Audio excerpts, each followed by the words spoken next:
Hi everyone, I hope you're doing well today.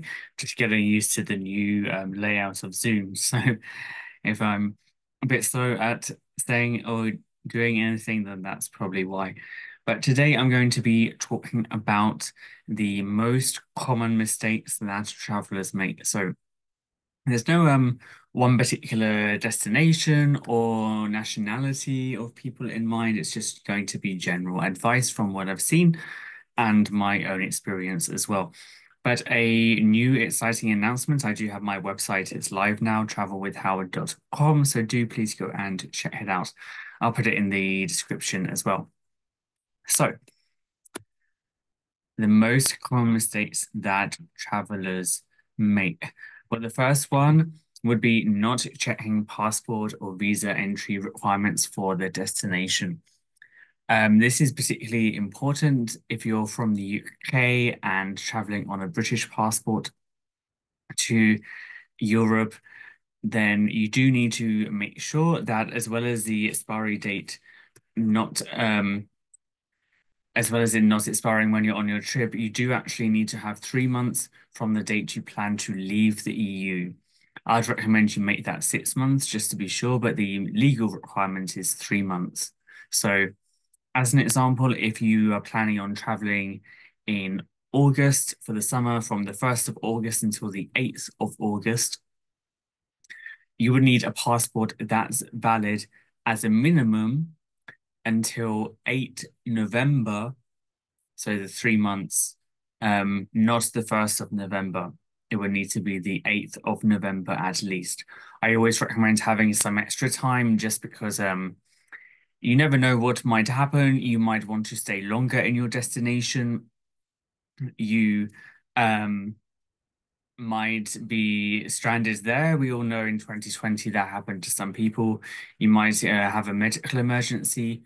You just never know. So it's always good to have a passport that has some additional validity on it. You might end up falling in love with a destination, getting a job there if you're um able to. If so, you never know when it is useful just to have a bit more validity on your passport. So again, also you need to make sure it's issued less than 10 years ago. So before Brexit, British passports often had more than 10-year validity on them if you applied early to renew. Now that's not happening. It's just being given the 10 years. So if you have one of the old red passports, that's particularly important that you need to check. If you have one of the new blue passports, it's unlikely that will be a problem for you since they were only issued after 2021, I believe, and they um yeah, so it would be within the 10 years anyway, and they're only valid for 10 years now, regardless of when you renew. So from a financial point of view, that does penalize you a little bit for renewing early as you won't get those extra months. But as I said before, I'd always recommend you do that. If you're traveling to somewhere outside Europe, then do check if you need a visa for that. Oftentimes, British citizens, British passport holders do assume that they don't need a visa for tourist purposes. And it is true in that there are many countries throughout the world that do enable British travelers to travel without a visa or have visa on arrival. For Australia, for example, or the US, it's an online form that you need to do, but you do still need to remember to do it. And if you're not eligible for visa on arrival or visa-free travel, then you do need to apply for the appropriate visa. Normally that's online. I don't know if it's always depends where you're traveling to. You've got two options, either on the British government side or the government of the country you're traveling to, and both should be able to provide you with information there. And that's particularly important as well, even if you're traveling, say, to Ireland or a place in the Schengen area where you don't need to enter the passport details at the time you reserve the flight. Just have a look and check that it hasn't expired, as you'd be surprised how fast time goes and people have been caught out. Now, the next one is putting important items into hold luggage. Unfortunately, it does happen that sometimes airlines lose your bag. You might not get it back. It gets delayed somewhere. I had a situation in Germany once where my bag had gone on the flight, but I was not on the flight. So um, it's never a good idea to put medicines, things you might need, essential things, money. Passports obviously never put in hold luggage. You always need to have it with you. Never put any of these things in hold luggage. They should always be in your hand luggage with you. So that's the next thing. The next is not checking any extra fees. Now, airlines in Europe, such as Ryanair, are famous for, or Wizz Air as well. Now, they're really famous for um, the extra fees that they charge you, particularly around bags, but not always around bags. So, for example, Ryanair and Wizz Air normally charge you to check in at the airport, so you have to do it online or on the app, unless you have one of these special fares, like the premium fares where they do offer it at the airport for free.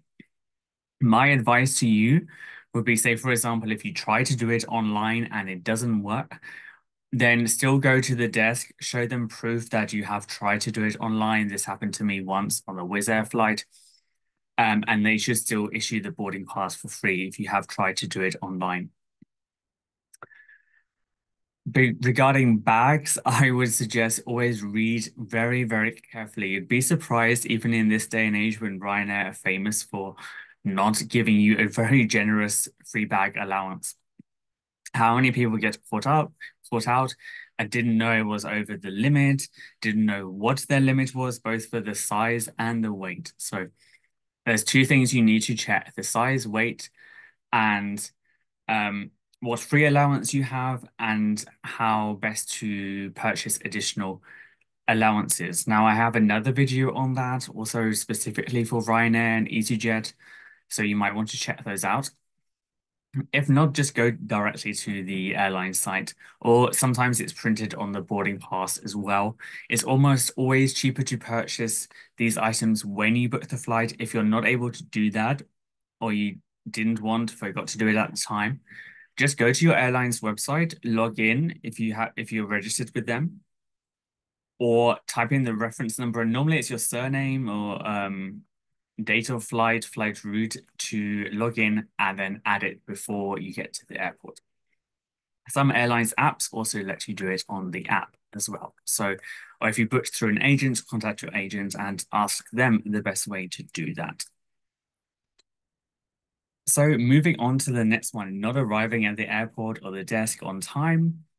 Things do happen like traffic jams, train delays, train strikes. We've had quite a few in England recently. So always factor that in to your journey, especially if you're traveling to an airport that's not your nearest airport or you live quite far away from any airport. So factor that in if necessary. My advice for an early morning flight is to stay at a hotel near the airport the night before. Holiday Extras do help with this. There are many other hotel booking sites, but Holiday Extras are good. So often when you buy two or more services, same with Trip, you get to have a discount there. And it just makes it so much easier the next day. You get to just walk sometimes to the terminal and you're already there. So uh, it's just something to consider. That way you have the whole of the day or afternoon, evening before to travel to your airport, especially if you're going to one that's a bit further. And if you have an early flight, then depending on where you're traveling to, you'll get to enjoy the afternoon in your destination and you won't be as stressed. So that's a tip there.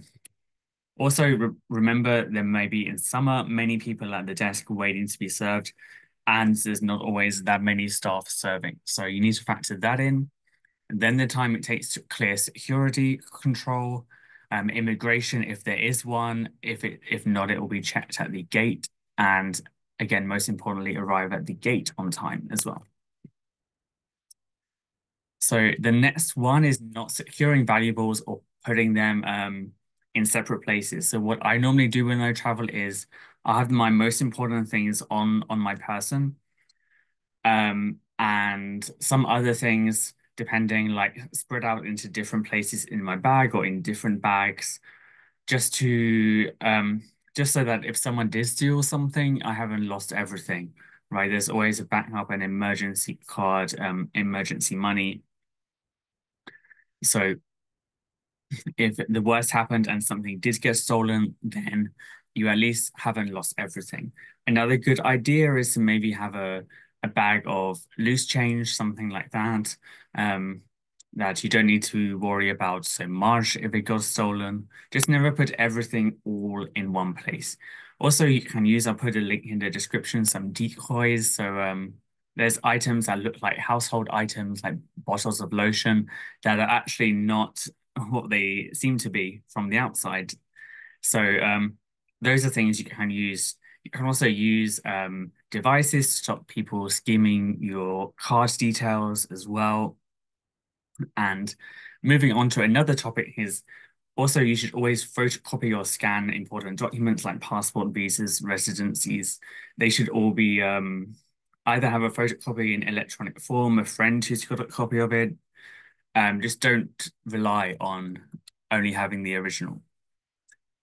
So that's all the common mistakes I've found. I'm sure there's many more that people have thought of as well. So put in the chat what mistakes you've found people make or you've made yourself when traveling, and do see my website as well. I'll put all those links in the description. You are now able to see where I've been on my website, read more tips at your own leisure, and get some great discounts as well. So thanks so much for watching today. I'll be back soon with another video.